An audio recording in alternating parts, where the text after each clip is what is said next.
salam dari Bayan. Apa kabar kalian semua? Semoga dalam keadaan baik ya, geng. Ini gue mau menjawab ya, karena ada beberapa pertanyaan gitu kan dari video gue yang operasi IUD ya, geng ya.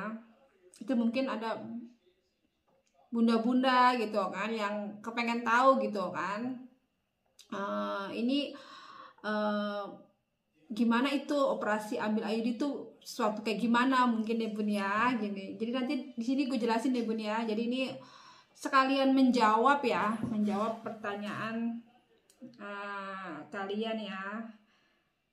Karena di sini ada yang kepo gitu kan, tanya itu operasinya apa aja gitu kan, gimana, terus posisinya bagaimana meskipun kemarin-kemarin itu udah gue jelasin gitu kan. Jadi di sini gue jelasin lagi ya bun.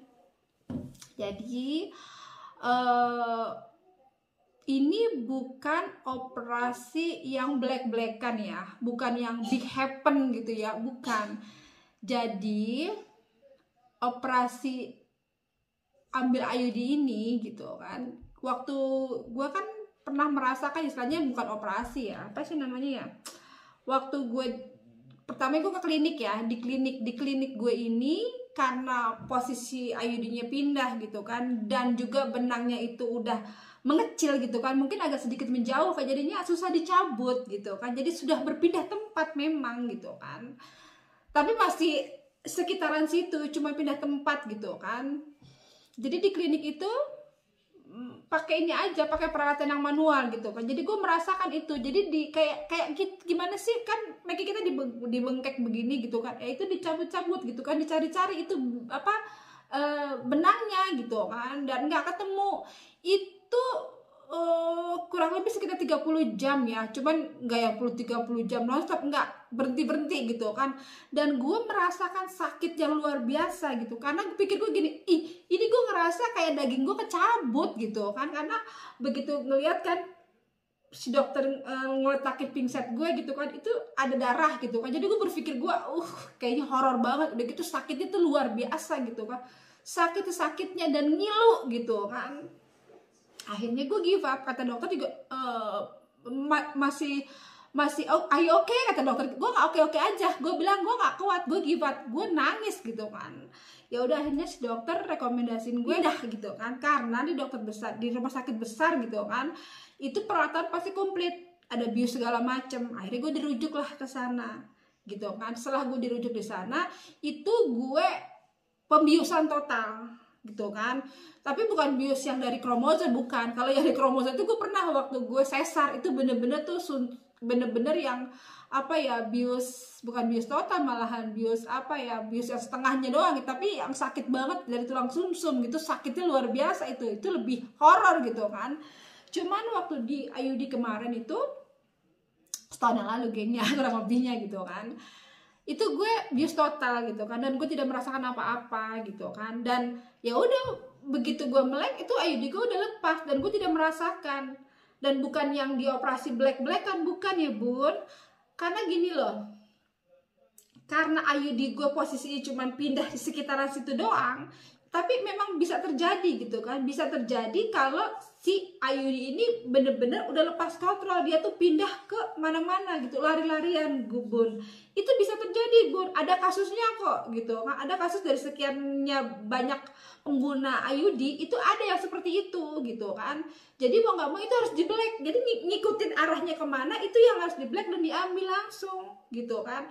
Cuman thanks God-nya gitu kan, karena gue juga sering kontrol gitu kan, jadi masih bisa ke handle. Itu si IUD belum lari kemana-mana lah kita bilang gitu kan, masih bisa diatasi gitu ya bun ya, istilahnya seperti itu. Makanya penting banget bun, kalau kita tuh pakai alat kontrasepsi itu wajib banget dikontrol. Bukan apa, takutnya terjadi hal-hal yang tidak kita inginkan, itu bahaya gitu kan. Toh juga kalau kontrasepsi ini kalau udah expired itu alangkah baiknya bun dibuang. Karena apa? Itu bisa menyebabkan penyakit, lagi sudah tidak berfungsi lagi gitu ya kan. Jadi ini untuk kalian yang berpikir horor bagaimana ya, bagaimana gitu kan, enggak, ini bukan operasi yang black-blackan, bukan ya. Dan juga ya karena bukan operasi, apa istilah, pembius ya kan, gue dibius kan, dibius total gitu kan.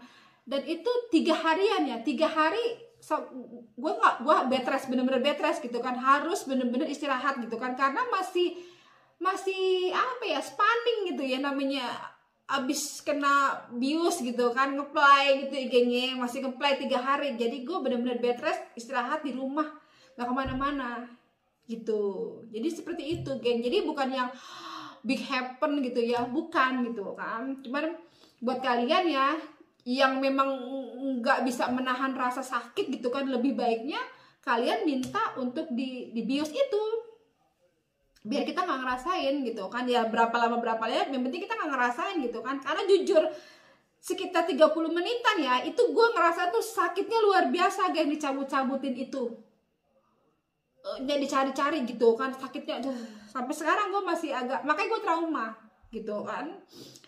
Dan juga gue mau berbagi pengalaman juga ya, karena sebelumnya juga gue pernah beberapa kali menggunakan gitu kan alat kontrasepsi ya. Jadi di awal pernikahan itu gue pernah cobain pakai